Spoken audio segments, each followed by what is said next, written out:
Olá pessoal, tudo bem? Aqui é o professor Tuco e vamos falar agora sobre o início da Idade Moderna.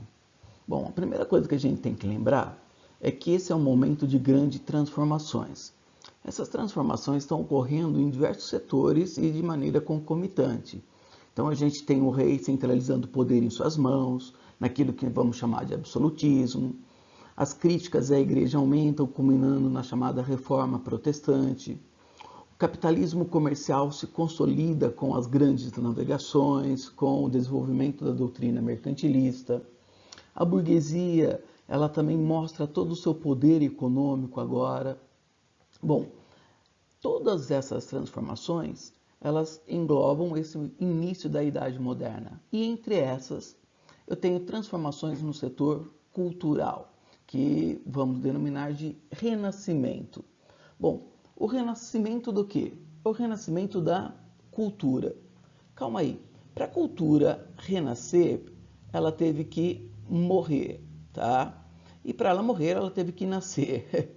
Então vamos lá. Então, quem é que denominou esse movimento de renascimento cultural, do renascer da cultura? Foram os grandes intelectuais desse momento, vamos colocar assim, já que os artesãos agora, eles não são mais vistos como meros produtores de obra, né, de pintura, de uma escultura, e sim como grandes mestres, como grandes intelectuais, pessoas influentes nessa sociedade. Então eu tenho aqui a cultura, vamos lá. A cultura, segundo essas pessoas, ela nasceu na antiguidade clássica. Então ela nasceu na antiguidade clássica. Nasceu aonde? Lá na Grécia Antiga, na Roma Antiga. Então nasceu na antiguidade clássica. Beleza? Na antiguidade clássica. Ela morreu na Idade Média. Então, segundo essas pessoas, a cultura que nasceu na Grécia Antiga, na Roma Antiga, ela morreu na Idade Média. Tanto é que eles denominam a Idade Média do quê? Idade das Trevas. Ela morreu na Idade Média e ela está renascendo agora. Só terminar aqui. Morreu na Idade Média e ela renasceu com eles na Idade Moderna. E ela renasceu na Idade Moderna. Então ela renasce ou renasceu na Idade Moderna. Bom, quero comentar com vocês que essa expressão, esse termo, Idade Média, ele foi criado nesse momento, tá? Pelos chamados renascentistas. Os renascentistas falavam que havia um mundo antigo e um mundo moderno. Então, entre o antigo e o moderno, eu tenho um mundo medieval. E simplesmente eles negam a existência de uma cultura nesse período. Eles falam que durante 1000 anos a cultura praticamente ela foi insignificante. Tanto é que eles denominam o termo Idade Média, Idade das Trevas. Simplesmente afirmando que não existiu uma cultura na Idade Média. O que cabe lembrar é um grande erro. Eu tenho uma cultura medieval com características daquele momento. Eu tenho, então, na arquitetura, eu tenho o estilo românico evoluindo para o gótico, eu tenho na literatura os romances de cavalaria, que eles começam a ser escritos ali no comecinho da Baixa Idade Média, contando fatos da Alta Idade Média, depois evolui para o trovadorismo. Se a gente pensar, as universidades, elas surgiram na Idade Média, onde se aprendia o trivium e o quadrivium. Então você tinha aula de matemática, ali dentro da matemática a álgebra, a geometria, a aula de retórica, a música, ela evolui muito durante a Idade Média, faz parte inclusive, né, dos ensinos nas universidades. Então é claro que existiu uma cultura medieval, mas eles falam que não. Eles dizem que foi um período de 1000 anos de obscurantismo e a luz está voltando com eles. Daí o termo renascimento cultural. Tudo bem? Então, o que foi o Renascimento? Vamos voltar. Foi um movimento do início da Idade Moderna que caracterizou-se por criticar os valores medievais, tanto é que eles chamam a Idade Média de Idade das Trevas. Lá no slide anterior fui escrever Idade das Trevas, coloquei novamente Idade Média. E esse movimento iniciou-se pela região da Península Itálica, tanto é que eu coloquei aqui que a Itália ela é o berço do Renascimento. E por que esse movimento começou na região da Itália? Só lembrando, começou na região da Itália, mas depois expande-se por outras regiões da Europa, tá? Mas por que começou na região da Itália? Porque ela tinha uma série de fatores favoráveis. Eu tenho aqui uma intensa vida urbana, desde a baixa Idade Média, as repúblicas italianas prosperam com o comércio. Lembro que eles controlam, essas repúblicas italianas controlam o comércio no Mediterrâneo. Além disso, essa prática do comércio propiciou o enriquecimento de uma burguesia. Além disso, de uma rica burguesia, eu tenho um alto clero. Vamos lembrar que todo o centro da Península Itálica corresponde ao chamado Patrimônio de São Pedro, ou Estados Pontifícios. E qual que é a importância dessa rica burguesia e desse alto clero para o Renascimento? É a prática do mecenato. A palavra mecenato vem de uma pessoa lá no início do Império Romano, na época do primeiro imperador Caio Otávio Augusto.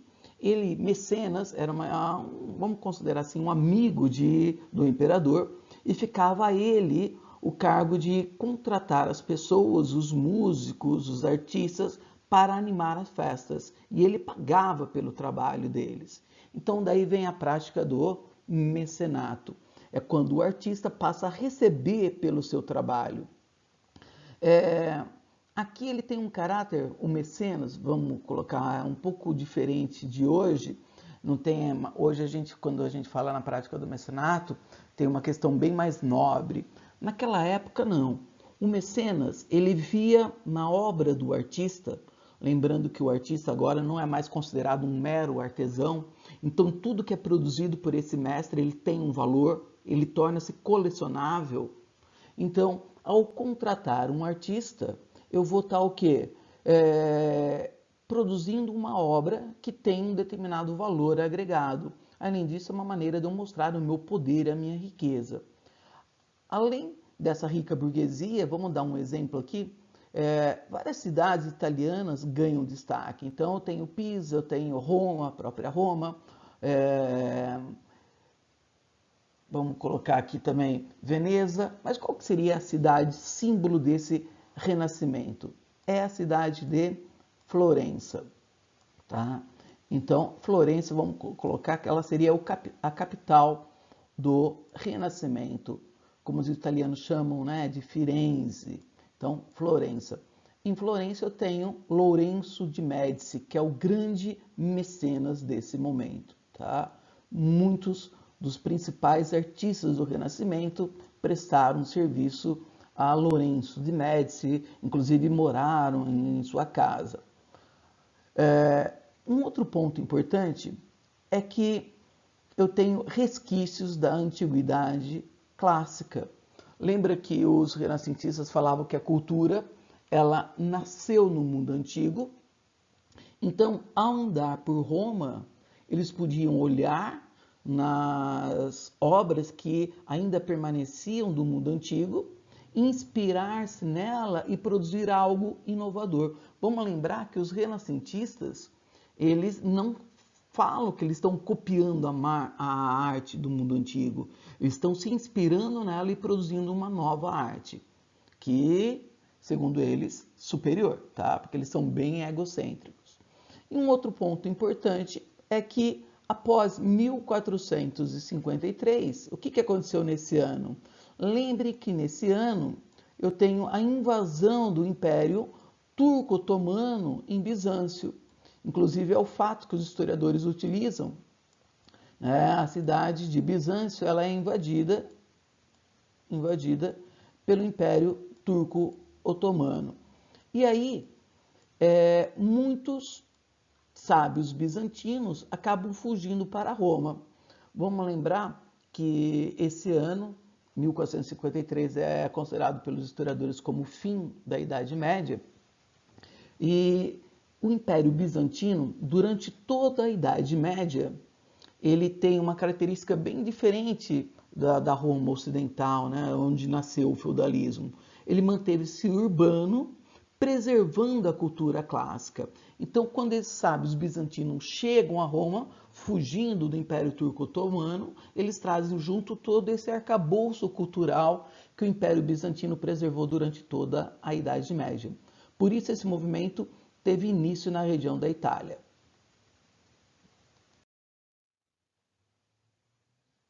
Aqui eu montei um quadro comparando os valores renascentistas com os valores medievais. A principal característica do Renascimento é que eles vão criticar tudo que é da Idade Média. Então a gente pode lembrar os valores renascentistas como eles sendo antagônicos aos valores medievais. Vamos lá? Na Idade Média, tudo era explicado pela fé. Então, o que a igreja falava era um dogma. Dogma é uma verdade inquestionável. Você acredita baseado na fé. E quem questionasse esse dogma, essa verdade, estava questionando a poderosa instituição daquele momento e aí seria punida por isso. Ou após a morte, com o inferno, ou, vamos lembrar, durante a vida. Eu tenho a criação do Tribunal do Santo Ofício, cuja função é punir os hereges. E muitos desses renascentistas vão acabar sendo punidos por esse tribunal. Agora não. Agora eles querem encontrar a verdade através da razão, de um método, né? Então eu tenho o uso da razão para alcançar a verdade. Na Idade Média tudo era mítico, mágico. Eu tenho aí um misticismo que eu coloquei. Então, por que está ocorrendo uma epidemia? Por que está ocorrendo um terremoto? Por que a produção esse ano foi boa? Porque Deus está feliz? Porque Deus está descontente? Tudo era visto como castigo ou dádiva de Deus. Tá? As explicações não tinham uma razão. Agora não. Agora eles buscam conhecer através da ciência, da experiência, alcançar essa verdade. Eu tenho aqui um exemplo disso, seria o dogma do geocentrismo. Então, durante toda a Idade Média, geo é terra, a Terra era o centro do universo, tudo girava em torno dela. Agora, então, através da razão, da ciência, da experiência, algumas pessoas chegam à conclusão, Hélio é Sol, tá? Então, que o Sol é o centro de tudo. Todos os planetas giram ao redor do Sol. Quem é que começa com essa teoria? Eu tenho Copérnico começando com essa teoria, depois Galileu Galilei reafirmando ela. Na Idade Média, Deus era o centro de tudo. E agora? Bom, agora passa a ser o homem, antropo. Até que eu coloquei aí, de pano de fundo desse slide, o homem vitruviano aí de Leonardo da Vinci. Vamos colocar que os renascentistas eles não são ateus, tá? Eles acreditam em Deus, tanto é que muitos desses vão acabar prestando serviços para a igreja, não necessariamente por esse motivo, mas vão prestar serviços. E eles falam o seguinte: o universo é perfeito. Por que o universo é perfeito? Porque Deus criou o universo. Então vamos entender as leis que regem o universo. Mais do que isso, qual é a obra mais perfeita de Deus? É o homem. Então vamos valorizar essa criação divina, porque ela é perfeita. Porque tudo que é criado por Deus acaba sendo perfeito. Na Idade Média, eu tenho a ideia do coletivismo. Quando eu falei para vocês sobre a sociedade medieval, eu falei do servo ou da camada servil. Eu falei de um nobre ou da nobreza. Então, você é inserido dentro de uma classe social que Deus deu a essa classe uma função. rezar, trabalhar, lutar. Agora não. Agora a pessoa passa a ser valorizada em suas vontades, em seus desejos próprios. Então tem a valorização do individualismo. O homem passa a ser visto como um ser único, com desejos e vontades próprias. Aqui eu tenho o particularismo. O que eu quero dizer com essa palavra? Eu quero dizer o seguinte, vamos colocar que o mundo seria pequeno, o mundo é muito particular. Vamos pensar um servo. Qual é, ao longo de toda a existência de um servo, qual é o espaço geográfico que ele vai conhecer? Qual é o mundo que ele vai conhecer? O mundo que ele vai conhecer ao longo de toda a sua existência consiste nos limites do teu feudo. Se ele é um agricultor, o que ele sabe fazer além de plantar e das atividades ligadas a essa função? Mais nada. Agora, não. Agora eu tenho o universalismo. O que seria esse universalismo? O homem ele deve ter um conhecimento amplo, universal. Então, principalmente em dois setores. Quais seriam esses dois setores? No setor da ciência, então, ele deve ir no setor, deixa eu colocar aqui, no setor da ciência e no setor das artes. Quando a gente fala em artes, a gente vai ter destaques aqui para outros dois setores, que seria a literatura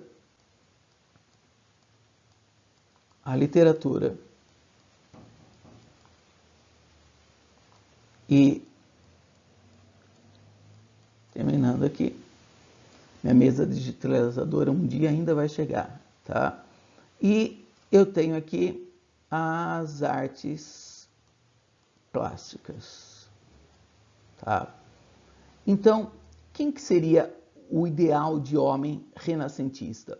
O homem renascentista é aquele homem que é um cientista, então, é um historiador, é um geógrafo, é um astrônomo, é um físico, é um matemático, é um inventor e é também um pintor, um escultor, tá? Então, quem que foi o símbolo desse homem renascentista? Que foi tudo isso que eu falei e mais um pouco. Leonardo da Vinci. Na Idade Média, eu tenho a ideia do sofrimento. Então, esse sofrimento ele é visto, inclusive pela Igreja Católica, que é para pagar o pecado original. Mais do que isso, todo esse sofrimento aqui na Terra, ele vai ser recompensado posteriormente com uma vida no paraíso, que seria o céu. Então, a verdadeira vida vai ocorrer após a morte. Agora não. Agora eu tenho o retorno do hedonismo, que é a busca pelo prazer. Lembra que na literatura aparece aí o carpe diem, curta o momento, viva, o teu instante aqui. Bom, então assim a gente deu para perceber que os valores renascentistas, mais do que diferentes, eles são antagônicos aos valores da Idade Média. Vamos lá.